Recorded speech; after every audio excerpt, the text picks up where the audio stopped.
إن الحمد لله نحمده ونستعينه ونستغفره ونعوذ بالله من شرور أنفسنا وسيئات أعمالنا من يهده الله فلا مضل له ومن يضلل فلا هادي له وأشهد أن لا إله إلا الله وحده لا شريك له وأشهد أن محمدا عبده ورسوله أما بعد فإن خير الحديث كتاب الله وخير الهدي هدي محمد صلى الله عليه وسلم وشر الأمور محدثاتها وكل محدثة بدعة وكل بدعة ضلالة وكل ضلالة في النار أما بعد إخوتي وأخواتي في الله السلام عليكم ورحمة الله وبركاته. أتوقف الله سبحانه وتعالى أترى صلاة فنبوة محمد صلى الله عليه وسلم لينا أيتي أتما تسوى جلوره أوناني ورتي براوسو نقبا فتوى تي شيخ عبد العزيز آل الشيخ حفظه الله تعالى وبارك في عمري تي وداو لوري بيرتي الغامدي تبري لو نقبا àwọn intun bẹ nínú al-maqalat al-athariya èyí tí ó jẹ́ àwọn maqalat tí Sheikh Rabi al-Madkhali hafidhahullahu ta'ala wa baraka fi umri èyí tí wọ́n kọ tí Ahmed bin Yahya az-Zahrani tí wọ́n padà kójọ tí wọ́n pè ní al-maqalat al-athariya. Yóò wù mí láti ka àwọn kankan jáde nínú tírà yìí èyí tí oníbéèrè tí ó ń rí fẹ́ sí tí fatwa tí Sheikh Abdulaziz Al Sheikh tí ó dá lórí rẹ̀ nínú al-maqalatul athariya yìí page 136 Sheikh Rabi hafidhahullahu ta'ala wọ́n sọ ń bẹ̀ wọ́n ní والذي لا يكفر إلا بالأركان الأربعة لا يكفر بما وراءها من الأعمال الصالحة وغيرها wọ́n lẹ́ni tí kò bá pèyàn kéfèrí nítorí pé èyàn gbé àwọn orígun ìsìláàmù mẹ́rin yàtọ̀ sí ṣahadatan tí ó jẹ́lẹ̀ karùn rẹ̀, that is àwọn orígun mẹ́rin náà ni as-salah, az-zakah, as-sawm àti al-hajj. wọ́n ní ẹni tí ò bá pèyàn kéfèrí pẹ̀lú pé èyàn kan gbé àwọn orígun mẹ́rẹ̀ẹ̀rin yìí lẹ̀, la yukaffir bima wara'aha min al-a'mali as-salihati wa ghayriha. Ntí ó súnmọ́ àbí ntí ó dájú onípẹ́niyàn ò ní pé ẹni tó bá gbé ní tó yàtọ̀ sí mẹ́rẹ̀ẹ̀rin yìí lẹ̀ nínú àwọn iṣẹ́ olóore. لأنه إذا كان لا يكفر بثلاثة من أركان الإسلام torí pé tí ó bá pèyàn ní kéfèrí nítorí pé gbé mẹ́ta lẹ̀ nínú àwọn orígun Islam فلئلا يكفر بغيرها من باب أولى. wọ́n ní níyì tí ó bá mú tó ṣe pé ó lẹ́tẹ̀ wọn òun ni wípé kò ní pèyàn kéfèrí nítorí kó gbé nǹkan mi tó yàtọ̀ sí mẹ́tẹ̀ẹ̀ta ẹlẹ́. walladhi la yukaffir bi tarki as-salah, ẹni tí ó bá pèyàn kéfèrí nítorí pé kò kírun. wa mani ada'i az-zakah, ẹni tí ó pèyàn kéfèrí nítorí pé kò yọ zaka. la yukaffiru man taraka as-sawm wal hajj kò ní pé yàn kéfèrí nítorí pé kò gbààwẹ̀ kò ní pé kéfèrí nítorí pé kò ṣe hajj fa'adamu takfirihi lima wara'aha min al-a'mali min babi awla so yin tí ó bá tún kéré tó ń bẹ lẹ́yìn àwẹ̀ àbí hajj nínú àwọn iṣẹ́ ni kó mọ̀ pé yàn kéfèrí èyí ò ní nǹkan tá a sọ wípé kí ni ó sì bá mu ni. وإذن ونتباري به فأهل السنة أو السنة مجمعون على عدم التكفير بما وراء الأركان الأربع أن وقولوا لكم وانقيا كفيري لوري إن كنتي أباياتو سيان ريقون إسلام ميري من الأعمال إنه أويشه فالذي يكفر بما وراءها ẹni tó bá pèèyàn kéfèrí pẹ̀lú nǹkan tó yàtọ̀ sí nǹkan mẹ́rin tá a sọ yìí dàtí ìsìn tó tún kéré sí mẹ́rin yìí àbí tó yàtọ̀ sí mukhalifun li ijma'ihim ó ń takò ìkó ẹnu àwọn ahlu sunnah wasalikun tariqal khawarij ó dẹ̀ ń tọ̀ ìlànà àwọn khawarij fi takfir níbi ìpèèyàn kéfèrí بارتكاب الكبائر مطلقا pẹ̀lú pé èèyàn kàn ṣe àwọn iṣẹ́ tí ó jẹ́ ẹ̀ṣẹ̀ ńlá Sheikh Rabi wá ń tẹ̀síwájú wọ́n ní وهذا يدين من يكفرون تارك جنس العمل wọ́n ní eléyìí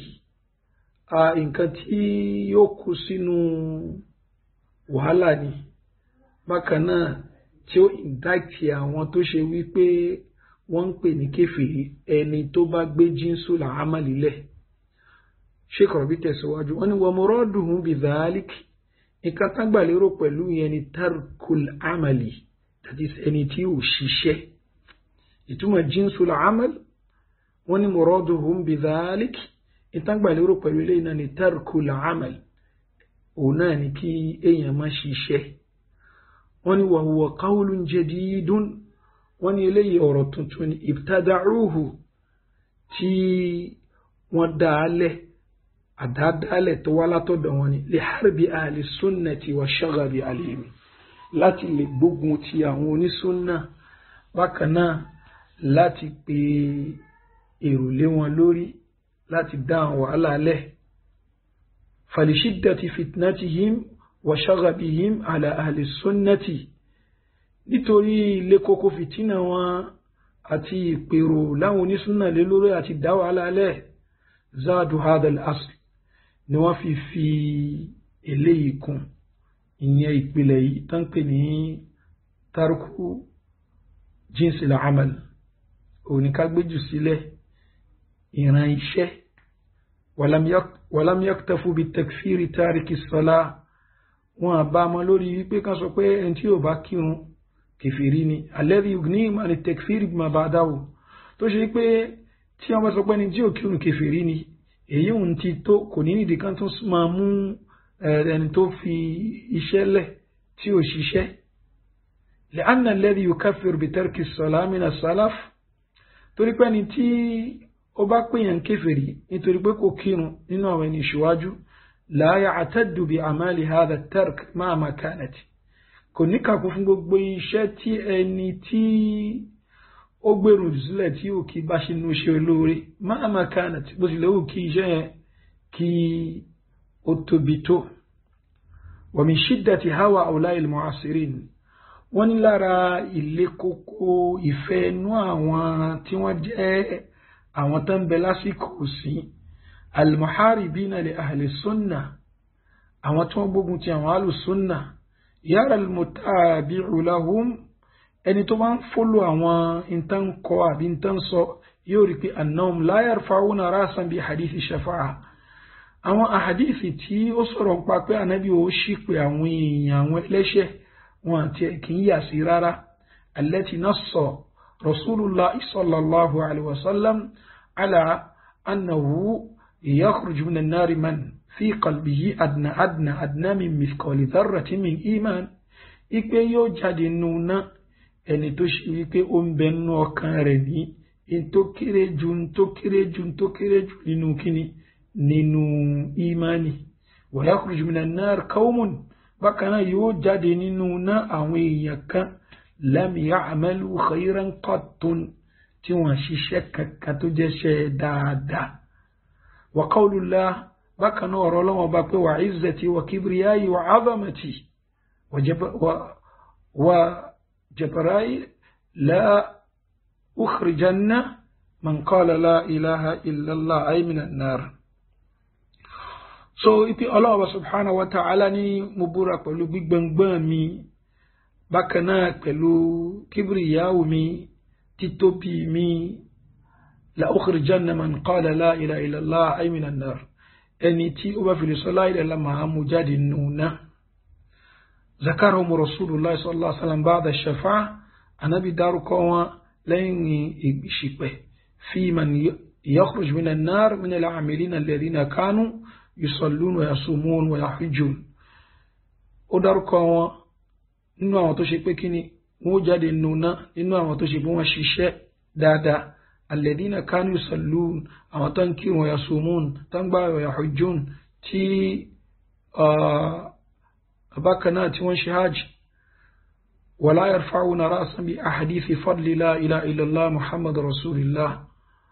بكنا ونكا كفون حديث تنصر الله تنبفون لا إله إلا محمد رسول الله بخلاف من يكثر تارك الصلاة من السلف wọ́n ní ọ̀rọ̀ àwọn tá ń sọ yìí yàtọ̀ sọ́rọ̀ àwọn tó ṣe pé wọ́n pè ní kèfèrí ẹni tí ò bá kírun, that is àwọn tí inú àwọn ẹni ìṣíwájú ẹni tó sọ pé kèfèrí ẹni tí ò bá kírun. فإنهم إذا وقف أحدهم أمامها استسلم لها تيا كانوا ما في لي ريبوبا وتكسي يجولفون وصدع بمضمونها يولي صن توجه كونتنت يجادي كما قدمنا ذلك عن الإمام أحمد والبربهاري وابن بطة وابن البناء وابن تيمية وابن القيم وغيرهم رحمهم الله. So إلي شيخ ربي صلى الله kí ni nǹkan tá fẹ́ lò ń bi eléyìí tí à ń sọ òun náà ni pé ọ̀rọ̀ tariku jinsi al-amal ìpẹ́ni tí ó ṣiṣẹ́ kankan rárá. Sheikh Rabi hafidhahullahu ta'ala nínú ọ̀rọ̀ kan tí wọ́n ti sọ tẹ́lẹ̀ ní nǹkan bí 1425 ọ̀rọ̀ yìí náà ni tí Sheikh Rabi ń sọ nípìnlẹ̀, ṣùgbọ́n gbà tí Sheikh Fawzan hafidhahullahu ta'ala tí wọ́n ṣe rọ́dù fún Sheikh Ahmad al-Atiq nígbàtí Sheikh Ahmad al-Atiqi sọ wípé ẹni tó bá sọ pé la ilaha illallah ní faqad amila, so ipò ti ṣiṣẹ́ nìyẹn. So Sheikh al-Fawzan hafidhahullahu ta'ala nígbàtí wọ́n gbọ́ eléyìí wọ́n ṣe rọ́dù fún wọ́n rẹ̀ ṣe nísbà wọn sí irja. Sheikh Ahmad al-Atiqi wọ́n kọ tírà kan tí wọ́n pè ní Tanbihul Ghafilin lórí eléyìí wọ́n dẹ̀ ṣe tàrájú kúrò ń bí nǹkan yìí. ìgbà tán ṣe tàrájú kúrò ń bẹ́, so Sheikh Rabi hafidhahullahu ta'ala wọ́n ní àwọn ẹ̀ṣẹ̀ gẹ́tì pé nǹkan tí wọ́n ń sọ nípa jinsi amal òun ni wípé kéèyàn má ṣiṣẹ́ kankan. àwọn rò pé nǹkan tán sọ pẹ̀lú jinsi amal òun ni kéèyàn gbé ẹni iṣẹ́ kalẹ̀. gbọ́dọ̀ pé kéèyàn gbé ẹni iṣẹ́ kalẹ̀ ni pé táwọn Khawarij ń sọ nìyẹn, ṣùgbọ́n kí èèyàn má ṣiṣẹ́ kankan pẹ́ni tó bá ń ṣe eré pé la yakunu illa kafira kèfèrí lè rí àjẹ́. wọ́n sọ eré yìí ní 1425, ṣùgbọ́n nígbà tó di bí 1433 yìí tá n kọ́ sky yìí nísìn lára ọmọkọ láti yìí ó pọ̀ láyé tán ti sọ́nà ọmọkọ láti wọn eléyìí sí 1433 òun lélẹ́yìí. àwọn ahadithu shafa àti bẹ́ẹ̀ bẹ́ẹ̀ lọ ó mú Sheikh Rabi padà síbi tí wọ́n wà tẹ́lẹ̀ ni. so náà fi gbógun ti àwọn èèyàn bíi Adil Hamdan àti Al-Ghamidi bákan náà Abdulhamid al-Juhani àti bẹ́ẹ̀ bẹ́ẹ̀ lọ àwọn tó ṣe pé wọ́n ń ṣọ̀rọ̀ mú ìwọ̀n bil irja tí wọ́n dẹ̀ ń fáyà wọn lórí nǹkan báyìí. so àwọn maqalati yìí wọ́n kọ́ láti fi lè àtàkì irú àwọn èèyàn báyìí. oníṣẹ́ kọ̀rọ̀ bí wọ́n fi ń rí lẹ́yìn sí pé àwọn ẹni ìṣíwájú ni ara ẹni tó sọ pé tariku sọ̀rọ̀ ẹni tí ò kírun káfíìr ni. sẹ́ni wá sọ pé kò kírun ẹni tí ó sọ pé ẹni tí ò kírun káfíìr ni. wọ́n àṣẹ̀ṣẹ̀ tún ní máa bízì ara wọn pẹ̀lú wípé ẹni tí ò bá ṣiṣẹ́ kankan torí pé ìhun yẹn lásán ti tó. sọlọ́dọ̀ àwọn ẹ̀rẹ̀ ní ẹni tí ó bá ti kírun ní kó má ṣiṣẹ́ kankan mọ́ ní àlè pé káfíìrì ni mùsùlùmí tó jẹ́ lẹ́ṣẹ̀ tí ó jìyà wájú ọlọ́run ọba ni àfitọ́lọ́run bá ṣàánú ẹ̀ lókù ìyẹn lọ́dọ̀ àwọn sálàfù tí wọ́n sọ. ṣùgbọ́n kí a sọ pé òkè èèyàn ò tiẹ̀ ṣiṣẹ́ kankan rárá kò kírun kò ṣe anything so ẹni yìí ni Sheikh Rabi àwọn gbà wípé kíní yìí àwọn èèyàn ṣe gbé jáde ní láti ṣe muharaba àwọn ahli sunnati wal jamaa. bẹ́ẹ̀ ni lọ́dọ̀ Sheikh Rabi báwọn ṣe gbọ́ yé ni àti báwọn afáàmì náà ṣe tẹ̀lé wọn bí Sheikh Al-Albani rahimahullahu ta'ala wọ́n gbà pé hadithu shafa'a ni ó ń takò position rẹ̀ torí pé nínú hadithu shafa'a ni àárí àti nínú hadithu tó sọ pé kí ni lam ya'mal khairan qattun wọn ṣiṣẹ́ kankan tó jẹ́ iṣẹ́ olóore. irú ẹ̀ ní kéèsì ọkùnrin tó ṣe yí pé ó ní kí wọ́n sun òun tó ń bá ti kú ká fọ́n ká torí pé òun ti ṣe àwọn ẹ̀ṣẹ̀ tó ṣe pé tọ́lọ́n bá fi lè ní kápá lórí ohun tó bá gbá wọn la yu'adhibanni 'adhaban ma 'adhabahu ahadan min al-'alamin ọlọ́run bá fi àti yóò fi jèèyàn kan rí lórí ilẹ̀ ayé tí yóò fi jẹun ni yóò fi jẹun. so ó ń bẹnu kíní yẹn nínú àwọn ẹgbàá pé kíní ọkùnrin ẹni lam ya'mal min al-khayri ẹni yẹn ò ṣe nǹkan kan min al-khayri nínú dáadáa shay'an kò ṣe kankan nínú ṣe olórí. nínú ẹgbàwá al-Imam Ahmad rahimahullahu ta'ala ọ̀rìnlẹ̀ níbẹ̀ ìyẹn nínú musnad al-Imam Ahmad ọ̀rìnlẹ̀ pé arákùnrin yìí ni ọ̀rìnlẹ̀ pé kí lam ya'mal من الخير شيئا قط إلا التوحيد يعني مسند الإمام أحمد أوني لبك كل شيء إن من الخير إنه دادا قط إلا التوحيد في التوحيد ذكا سيروح إليه أو شيخ ربي شيخ الألباني شيخ علي حسن الحلبي أتبع لو توسيبكني أنه كلمة لا إله illallah òní kan tí ó ṣe. Náà níta kọ́kọ́ fẹ́ ló ń bí eléyìí òní wípé Sheikh Rabi wọ́n padà sí mokif tí wọ́n wà tẹ́lẹ̀ before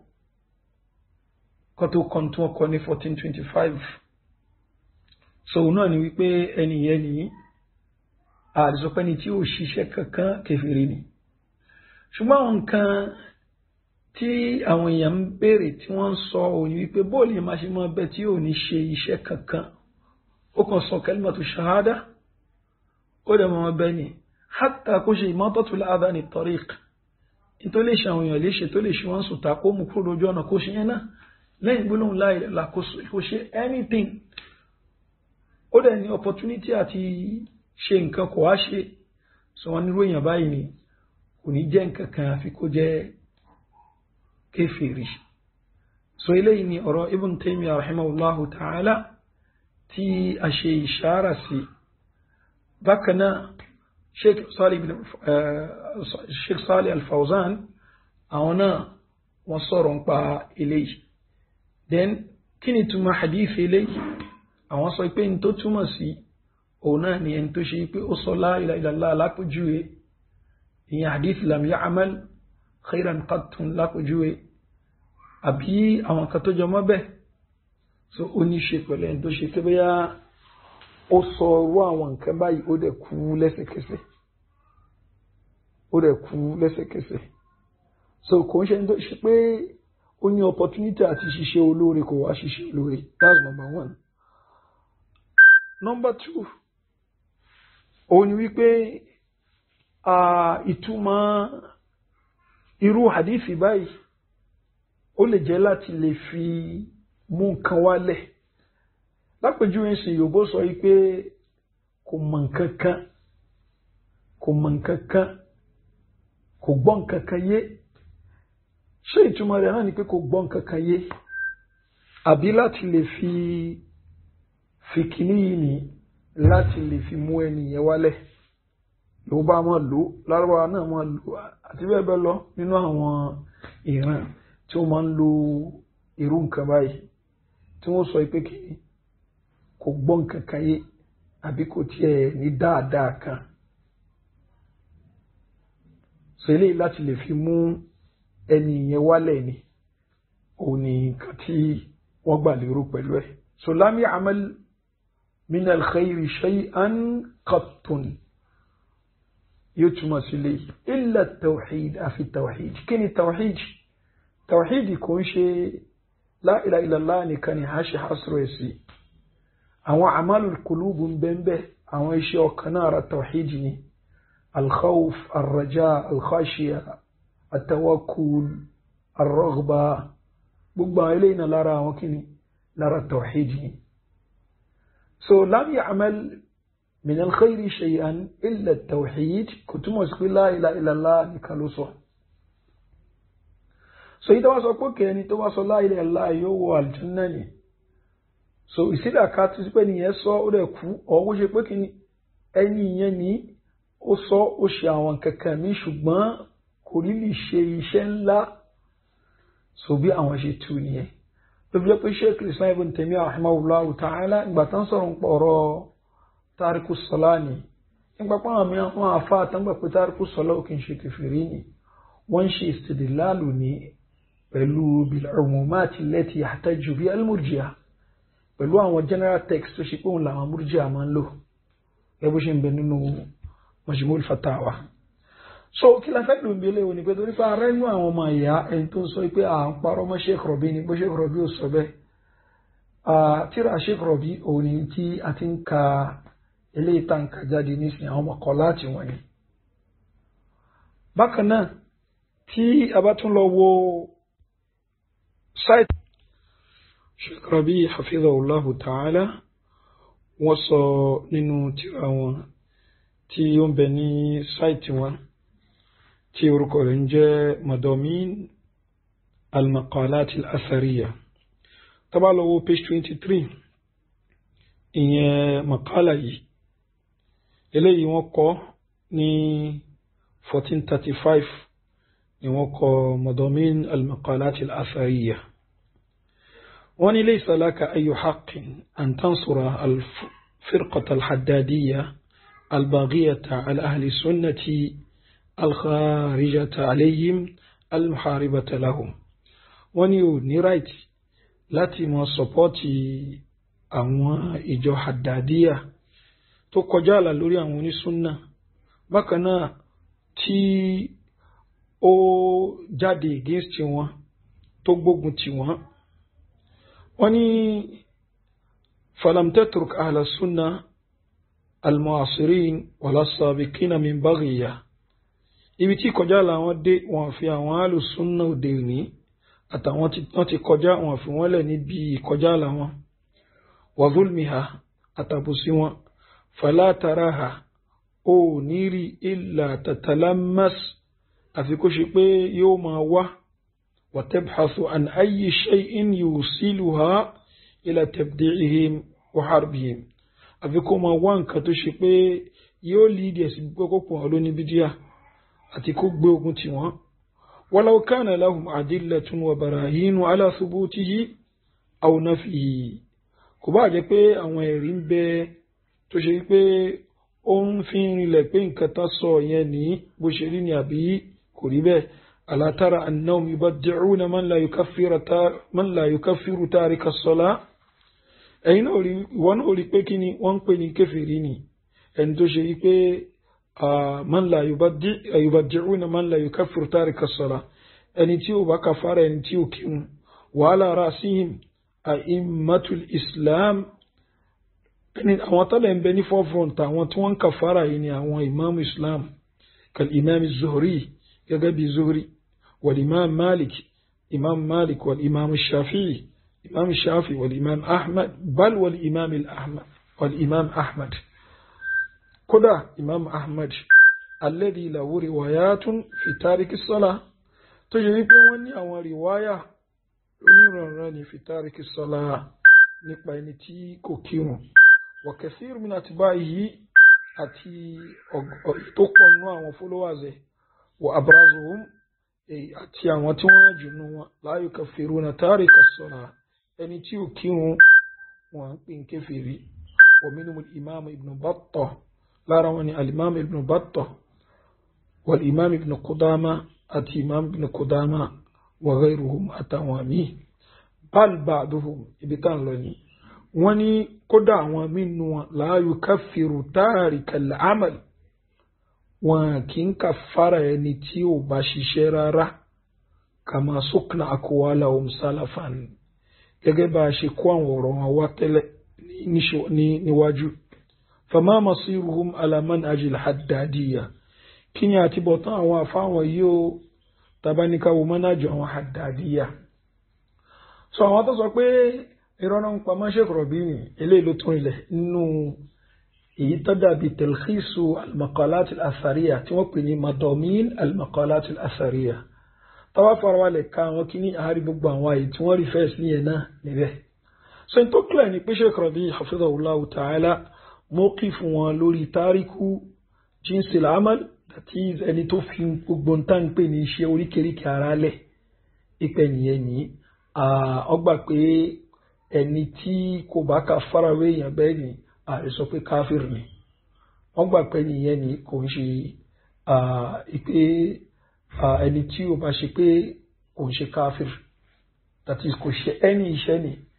ipa àwọn àfáà tí wọ́n gbà pé ẹni tí ó bá ṣiṣẹ́ kankan apart from ọ̀rọ̀ ọ̀run tó ṣe pé kìláàfù ń bẹ láàrin wọn àbí àwọn zaka àti bẹ́ẹ̀ bẹ́ẹ̀ lọ ìsìn pé kò ní ẹ mọ́ ní iṣẹ́ kankan tó ṣe ó dẹ̀ rìn lórí ilẹ̀ ayé káàkiri. so àwọn àfáà tó sọ pé kí ni káfíìrù ni wọ́n so wọ́n gbà pé eléyìí ọ̀rọ̀ tí ó correct ni. then ìpè nǹkan tí àwọn haddadiyya tí wọ́n fi rìnlẹ̀ ní láti lè fi ṣe tekfiru àbí tabdi àwọn tí wọ́n jẹ́ àwọn àfáà ahlus sunnah wal jama'ah. so lẹ́yìn sí orílẹ̀ ń bí ọ̀rọ̀ Sheikh Rabi al-maqalatul athariya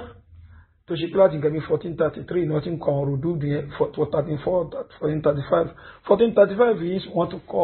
ilé tó ń pè ní madamin al-maqalat al-athariya bí ìgbà tí yẹn ń ṣe sọ́mbì àwọn nǹkan wọ̀nyí. so eléyìí kò ń ṣọ̀rọ̀ bí èèyàn kan ń parọ́ mọ́ wọn èyí tí wọ́n fi rinlẹ̀ ni. náà èwo ló wà correct ṣé position wọn ló correct ni àbí position èyí tí àwọn lajna àbí ayatollah kibar ulama àti mufti tí wọ́n fi kọ́mẹ́ǹtì tó fi reply al-Ghamidi nígbà tó send al-maqalatul athariya yìí sí wọn. so ṣé èwo ló correct ń bẹ so ìyún ni tí àwa ṣe dirasa ni so gẹ́gẹ́ bí talabatul ilmi wa talabatul haqq. ṣùgbọ́n ẹ̀ Sheikh Rabi yóò sọ wọ́n sọ ẹ̀wọ̀n parọ́ mọ́ wọn ni ẹ̀dí káyọ̀ yẹn kúrò ẹni yìí sọ àwọn nìkan kọ́nà sọ ni Sheikh Albani position wọn náà ni Alabi position ẹ̀ náà ni tí mi rò pọ́tà rọjá lórí ẹ̀kọ́ tó jáde láyé ni. so ṣùgbọ́n èwo ló correct èwo ni ò correct ń bẹ so kéèsì ọ̀tọ̀ nìyẹn. ṣùgbọ́n ṣé Sheikh Rabi ṣé wọ́n fi nǹkan yẹn rinlẹ̀ wọ́n fi rinlẹ̀ gẹ́gẹ́ bí ó ṣe clear náà wọ́n tíra wọn. àwọn ààyè tí wọ́n ti sọ́nu maqalatul athariya ó tóbi mélòó kan lọ́sítórì àsìkò òun kan fi mú ẹyọ kan bẹ́ẹ̀ láti lè ṣàlàyé eléyìí. Sheikh Ali Hassan Al-Halabi rahimahullahu ta'ala nínú tírà wọn al-Hujjatul Qa'ima fi Nasrati Lajna Da'ima àwọn náà sọ page 14 wọ́n ní wala'alla mimma yushiru ila ba'di dhalika al-awwal ma warada fi nassi wọ́n ní possibly ni lára nǹkan tí ó máa tọ́ka sí bí nǹkan àkọ́kọ́ yẹn ما ورد في نص تراجي الأخ الفاضل الصديق النبيل الدكتور شيخ أحمد بن صالح الزهراني وفقه الله أوناني كتواني بتراجع تي الأخ تجي أوري دادا أوري تقبتكي الدكتور شيخ أحمد بن صالح الزهراني وفقه الله تراجع وتي وقد صدرت في التحذير من بعض كتبه فتوى من قبل اللجنة الدائمة اللجنة الدائمة àwọn fatwa kan jáde lọ́dọ̀ wọn tó ṣe wípé ó ń wọ́n against àwọn tíra dr yìí yani Dr. Ahmed bin Salih Zahrani fi mas'alati tarki a'mal al-jawarih nípa fífi àwọn iṣẹ́ oríkèéríkèé ara lẹ̀ al huwa kufrun akbar am duna zalik, ṣé kúfùrù akbar ni àbí kúfùrù tí kò tó bẹ́ẹ̀. So Sheikh Ali Hassan al-Halabi wọ́n ní walaysa bi khafin, kò lè ṣe nǹkan tó pamọ́, wa in jadala man jadal, ẹni tí ó bá ń ṣe jìdáàlì tó ń jiyàn lè máa jiyàn. anna al-khilafa sunniya waqi'un fi hadhihi al-mas'ala, ipe khilafu láàrin àwọn onísúnnà ó ṣẹlẹ̀ lórí mas'ala yìí, ìyẹn mas'ala tarku a'mal al-jawarih. fa aktharu mashayikhina fi bilad al-haramain al-sharifain, èyí tó pọ̀ jù nínú àwọn àfáà wa ní ìlú al-haramain sharifain, ìyẹn ní Makkah àti Madina, barakallahu fihim, yaquluna bit-takfir, wọ́n sọ pé ní tó bá taraka a'mal al-jawarih káfíìr ni. ẹjábọ̀ nǹkan tí Sheikh Ali Hassan sọ báyìí, fa aktharu mashayikhina, èyí tó pọ̀ jù nínú àwọn àfáà wa fi bilad al-haramain sharifain barakallahu fihim yaquluna bit-takfir, èyí tó pọ̀ jù nínú àwọn àfáà wa ní Saudi ni wọ́n sọ pé káfíìr lẹ́yìn tó bá taraka a'mal al-jawarih. wa sheikhuna al-imam al-albani, أفاوى الإمام الألباني وغيره التوامين يرجحون عدم التكفير، أوصف بني يمكن شي كافر. نعم هو قائل بالتفسيق والتدليل، ولن يعني فاسق يضلني ولا بد. وقد قال أخونا الدكتور أحمد أثناء تراجعه مبينا، وني أما ياوى دكتور أحمد ní ibi tàrájù wọn sọ lẹ́ni tó ń ṣàlàyé. wa min thamma qalu, wọ́n ní níbi eléyìí ni wọ́n ti sọ, yàní as-salaf la yazulu imanul mu'min wa la yadhhabu kulluhu illa idha taraka ma huwa aslun fil iman kat-tawhid masalan bi ijma'ihim. So dé ibi tí ọ̀rọ̀ wọn lọ, wọ́n ṣàlàyé lórí eléyìí. سيبين تعصفوا page 14 وني شيخ علي حسن الحلبي دسلي. So Sheikh Ali Hassan al-Halabi lára àwọn issues tí lajna ní pẹ̀lú wọn ni. So ìgbà tí Sheikh Abdul Aziz al-Sheikh tí wọ́n ṣe rabtu al-maqalat al-athariya tó jẹ́ àwọn maqalat Sheikh Rabi al-Madkhali, makini lajna, makini fatwa lajna ti ṣe lórí tírà Halabi Sayhatu an-Nadhir àti at-tahdhir min fitnati takfir, bákan náà àmọ́ ti Muradu Shikriya àti bẹ́ẹ̀ bẹ́ẹ̀ lọ ní ìdí bàbá yẹn sọ yé wọn. Náà Halabi fi ní ẹ̀yìn bẹ̀rẹ̀ sí pé khilafu sunni ni, khilafu láàrin àwọn onísúnnà ni, bọ́ láti tó gbà pé khilafu láàrin àwọn onísúnnà ni, wọ́n gbà pé kí ni ọ̀rọ̀ àwọn murji'a ni. Sheikh Albani àwọn gbàpọ̀rọ̀ àwọn murji'a ni, Halabi ò gbàpọ̀rọ̀ àwọn murji'a ni, Sheikh Rabi àwọn náà gbà nípìlẹ̀, ìgbà tó yá wọ́n tún padà, ìgbà tó yá nìyí wọ́n tún padà again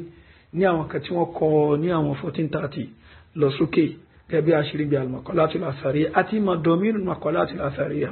Jàmáà irọ́ dà wà lílé, irọ́ dà táwọn èèyàn sọ pé wọ́n parọ́ mọ́ Sheikh Rabi ni. So a ní tẹ̀lé afa kan tẹ̀lé afọ́jú ni. Ìdí Sheikh Rabi fi rin lẹ̀ lílé yìí. Roid al-Tahir lára àwọn tó ṣe yí pé ó fi kìíní ìrìnlẹ̀ tó spread. Àwọn rùdúdù Sheikh Fawzan ń bẹ lórí Roid al-Tahir tí wọ́n sọ nípa wípé kí ni ó ń ṣe náà ṣó ìrìjá ni. So ọ̀rọ̀ Sheikh Rabi tí wọ́n kà fún Sheikh al-Fawzan a jẹ́ kí a tún kàyún náà tí a gbọ́ ká lè mọ̀ ókè bí fatwa Sheikh Fawzan bí ó ṣe lọ nígbà pé kí ní ìkò ń ṣe pé yá pé èèyàn kan parọ́ mọ́ wọn ni. Sheikh Rabi حفظه الله تعالى وبارك في عمره وعمله وانصانين مقالا وتمكني الحداديون التكفيريون يرمون أهل السنة السابقين ولاحقين وأئمتهم بالإرجاء لأنهم يقولون الإيمان أصل والعمل فرع. ونيا وحداديون أو التكفيريون wọ́n lè àwọn alùsùnnà tàti kọjá àtàwọn tí wọ́n tẹ̀lé wọn títí dàsìkò sí ni àti àwọn ìmáàmù àwọn alùsùnnà wọ́n ń pè wọ́n ní murji'a wọ́n lè rìjà mọ́ wọn li'annahum yaqulun torí kí wọ́n sọ pé al-imanu aslun wal amalu far'i imanu aslu ni amalu far'u ni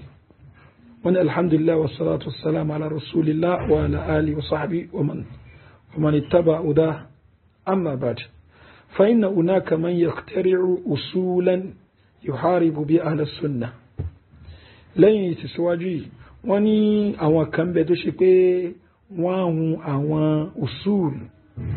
àwọn foundations principles yuharibu biha ahla sunnah tó ṣe pé wọ́n fi ń gbógun ti àwọn ahlu sunnah liyarmiyahum bil irja láti pè wọ́n ní murji'a wa minha lára àwọn usulu wọ̀nyí náà ni asluhum aslu pé man qala innal imana aslun wal amalu kamalun wa far'un man qala innal imana aslun wal amala kamalun wa far'un aslu wa haula umul haddadiyun àwọn tó ń sọ wípé ẹni tó bá sọ wípé iman aslu ni wal amal kamal àti far' ipe wọ́n pè wọ́n ní murji'a pẹ̀lú gbólóhùn yìí wọ́n ní wa haula umul haddadiyun àwọn tó ń pè àwọn èèyàn murji'a nítorí gbólóhùn yìí àwọn ni haddadiyun wa ala rasihim lára àwọn tí wọ́n bẹ wájú wọn tó ṣe pé àwọn náà jẹ́ olórí wọn òun ni Fawzi al-Athari àwọn pè ní al-Ash'ari láti lè fi borúkú ẹ̀jẹ́ wa Amd wa Abdulhamid al-Juhani wa Abdullah bin Sawwan al-Ghamidi sahib شبكة الآفاق وهالو شبكة الأشعري so الأثري وني orúkọ شبكة يعني ní website yẹn ṣùgbọ́n wọ́n pè ní al-Ash'ari láti lè fi gbàwọn orúkọ jẹ́ náà ni wal-Haddadiyun àti àwọn Haddadiyun àwọn tó jẹ́ followers Mahmud Haddad وقد بينا لهم àti ṣàlàyé fún أن هذا هو قول أهل السنة من عام 427 wọ́n láti 1427 láti ń sọ fún wọn ipé kíni eléyìí lára wọn ọ̀rọ̀ àwọn alùsùnnà ni falam yarda'u hadha al-bayan wọ́n ní àlàyé ni kò ṣe kíni kò dá wọn padà kúrò bí tí wọ́n sọ náà tàbá wà al-maqalatul athariya ní nǹkan bí 1430 kíní déètì maqala kọ̀ọ̀kan ó wà bẹ́ẹ̀ ṣe gbèsè ṣùgbọ́n ṣe kìí fi nílẹ̀ pé láti nǹkan bí 1427 làwọn ti ṣàlàyé lè fún wọn ni falam yarda'u hadha al-bayan bal asarru wọ́n ní wọ́n lè kókó wọ́n insisti ala hadha al-ijram lórí wa pòkí tanwé òun náà ni kíni rami ahli sunnati as-sabiqina wa laikina bil irja kápẹ́ àwọn onísúnnà tàṣíwájú àtàwọn tánwálẹ̀ bil irja ìpè murji ni wọn so eléyìí jẹ́ ṣókí nínú ọ̀rọ̀ yìí tabalọ́ka maqala ó bẹ ní sáìtì Sheikh Rabi al-Haddadiyun التكفريون يرمون أهل السنة السابقين واللائقين وإمتهم بالإرجاء لأنهم يقولون الإيمان أصل والعمل فرع سوني بينان الشيخ ربي وصفكني وني والعمل كمال وفرع لبي أشيك سواجه وبي العمل ني كمال إليه يوفع تشيكي فوزي البحريني حفظه الله تعالى ورعاه وبارك في عمره أنصنين تراوى أيتي وقني كشف أكاذيب والتحريفات وخيانات ربيع المدخلي نينو تراي page 6 وني اعلم رحمك الله لما كلما كبانك أن ربيعا إف ربيع المدخلي عهد إلى أسلوب خبيث وني ميثود كان برغو كان لون لو ماكرين خطير تجي ميثود تجري ودلتي خطير تدلو لنصر مذهب الإرجاء لا تلي في سبورتي مذهب الرجال قد يروج على ضعاف الإيمان والعلم تجي أولتا lọ́dọ̀ àwọn tí ìmánì wọn lẹ tí wọ́n dẹ̀ nímọ̀ وعلى من لم يتمكن من فهم عقيدة السلف bákan náà lórí ẹni tó ṣe pé ó lè tà lọ́dọ̀ ẹni tó ṣe pé لم يتمكن من فهم عقيدة السلف tí kò rọrùn fún wa láti gbọ́yé عقيدة السلف المستمدة من الكتاب والسنة èyí tí yá fàyọ láti inú al-Qur'an àti sunna فشواها ó wá ṣe kíni ó sọ di jákujàku ní tó bà jẹ́ وعلق عليها tí ó dẹ̀ kọ tí ó ṣe ta'liq lé lórí ta'liqatin khabithatan kadhibatan ní àwọn ta'liqati tí ó dá tó jẹ́ ti rọ́ bi khiyanatin muharrafatin bid'iyatin pẹ̀lú ète tó ṣe pé ó yí káyé òdodo padà tó jẹ́ ti bídíà fi maqalati níbi àwọn maqalati rẹ̀ ala tariqati madhhab al-murji'a ní ìlànà àwọn murji'a wa hashaha tí ó wá ṣe kíni tí ó fi kúnnú rẹ̀ bisumumi yìí àwọn ìwọ rẹ̀ wa usarat fikri al-marij àti àwọn tó jẹ́ tó jáde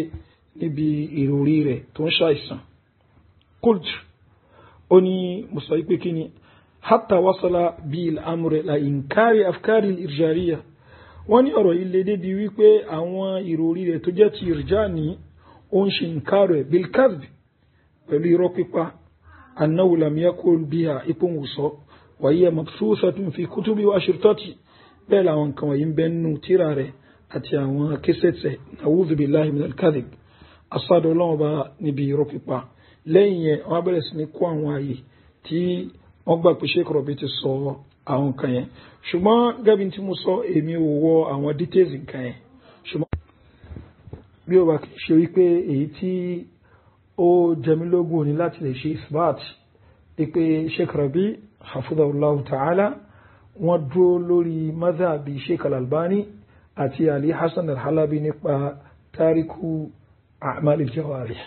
ìyẹn dẹ̀ ní ìtí Fawzi Al-Bahraini tí wọ́n ṣe rọ́dù fún Fawzi Al-Bahraini lára àwọn tán wà pẹ̀lú Sheikh Rabi tẹ́lẹ̀tẹ́lẹ̀ ni tipẹ́tipẹ́ ṣùgbọ́n àwọn nǹkan báyìí náà ni tó padà bí iṣu láàrin ara wọn ní tó fi di pé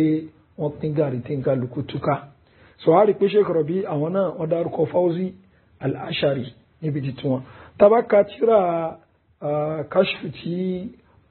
Fawzi Al-Athari Al-Bahraini táwọn náà kọ àwọn náà bí kan fẹ́ dárúkọ tíra Sheikh Rabi Al-Majmu' Al-Wadih kan pè ní Al-Majmu' Al-Fadih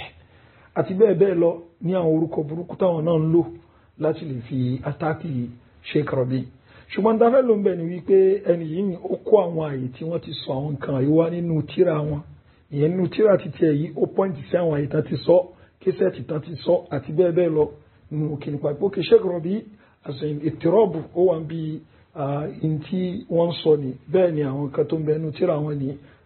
khasatan yìí tó wá mutaakhiran ó ń fi ń rinlẹ̀ ipò padà sí bí ìtàn wa tẹ́tẹ́ torí àwọn ẹni tó béèrè ọ̀rọ̀ lọ́wọ́ Sheikh Fawzan nípa ọ̀rọ̀ al-imanu aslun wal-amalu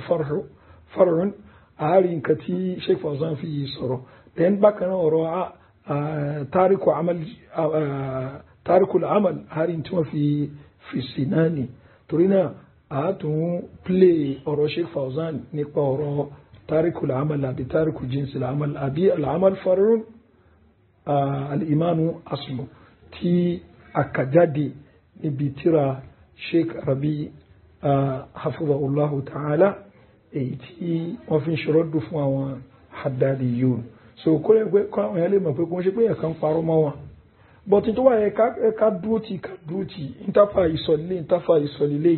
náà mọ̀rọ̀ ìpé ta ló correct ta ni ò correct kọ́ ni tẹ́mi ìyànjú mi báyìí sìn ìntà ń sọ ni pé ṣẹ́ ni yìí ṣó sọ nǹkan yìí àbí kò sọ ṣán parọ́ mọ́ ni àbí wọn parọ́ mọ́ ìntà ìyànjú ni ẹ̀ ọ̀rọ̀ pé ṣe lájú náà ló correct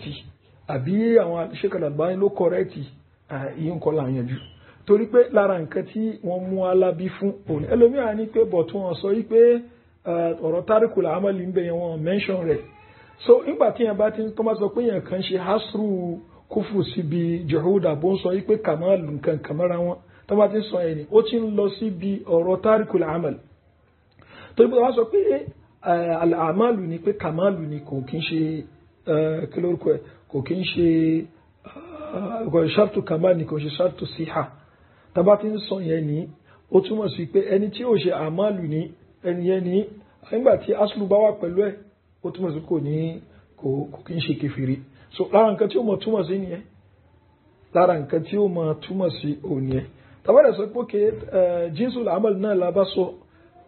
ìpín tó bá taraka jinsul amal, so ó túmọ̀ sí pé ní o kì í ṣe kèfèrí. tàbá wo ìkẹsọ́ mu adá àwọn nǹkan yẹn ibìkan náà ló ń lọ. tàbá sọ̀rọ̀ nípa ó ṣe ipé wọ́n ṣe haslu kúfù síbi juhud ni, so ó túmọ̀ sí pé ẹni tó bá tako nǹkan yẹn tí ò bá tako tí ò bá ṣe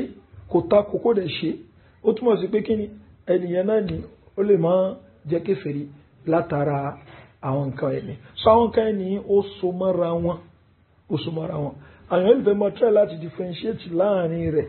so but tọ́má wo ìtí lájìnà ń sọ ó clear sí lájìnà,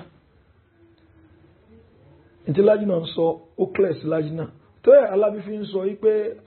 kúfùrù ṣáàkì nǹkan kàmọ́ra pé yẹn ni ó lè mọ jẹ́ nǹkan tí ó bá àwọn tó jẹ́ kèfèrí wí ní àbí ẹni tí ó ti ṣípò gba Islam. tó yẹ lófin kọ sí lórí ọ̀rọ̀ ó ṣe juhud kéèyàn jahada àbí kó kazaba nǹkan tó ṣe wípé ó nígbàgbọ́ nínú ẹ̀ tẹ́lẹ̀ ní kó wá kazaba nǹkan yẹn ni. so àwọn ọ̀rọ̀ yẹn ni ó nídìí àwọn details tó ṣe pé àtàwọn àfa ńlá gan-an àwọn nǹkan ẹ̀kọ́ dá ìṣù lẹ̀ kí ni túmọ̀ jinsul amal, kí ni túmọ̀ shartu kamal, shartu siha. gbà tó yá ní Sheikh Ibn Uthaymeen rahimahullah ta'ala ẹ fi gbogbo àwọn istilahati yìí lẹ̀ torí wàhálà tó dálẹ̀. so Sheikh Rabi àwọn náà sọ àwọn nǹkan wọ̀nyí, but ọ̀rọ̀ tarikul amal ní àbí jinsul amal wọ́n padà ń fi rin ilẹ̀ nínú àwọn tíra wọn tọ́lẹ̀ dojúkọ àwọn Haddadiyya wọ́n gbà wípé kí ni wọ́n fẹ́ fi ṣe skọ́ọ̀tù àwọn ulama sunna òun ni àwọn nǹkan yìí. so ẹja gbọ́ nǹkan tí wọ́n sọ. so lẹ́yìn eléyìí inshallah àátún máa tẹ̀síwájú, ṣùgbọ́n tá a fi parí eléyìí òun náà ni ọ̀rọ̀ Sheikh Salih Al Fawzan tí wọ́n sọ lórí eléyìí. يقول فضيلة الشيخ وفقكم الله هناك من يقول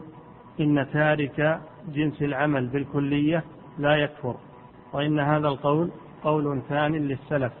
لا يستحق الإنكار ولا التبديع، فما صحة هذه المقولة؟ هذا كذاب، اللي يقول هالكلام كذاب، كذب على السلف. السلف ما قالوا إن اللي يترك جنس العمل يكفر، ما قالوا إن الذي يترك جنس العمل ولا يعمل شيء إنه يكون مؤمنا. من ترك العمل نهائيا من غير عذر، ما يصلي ولا يصوم ولا يعمل أي شيء ويقول أنا مؤمن، هذا كذاب. أما اللي يترك العمل لعذر شرعي، ما تمكن من العمل، نطق بالشهادتين بصدق ومات أو قتل في الحال،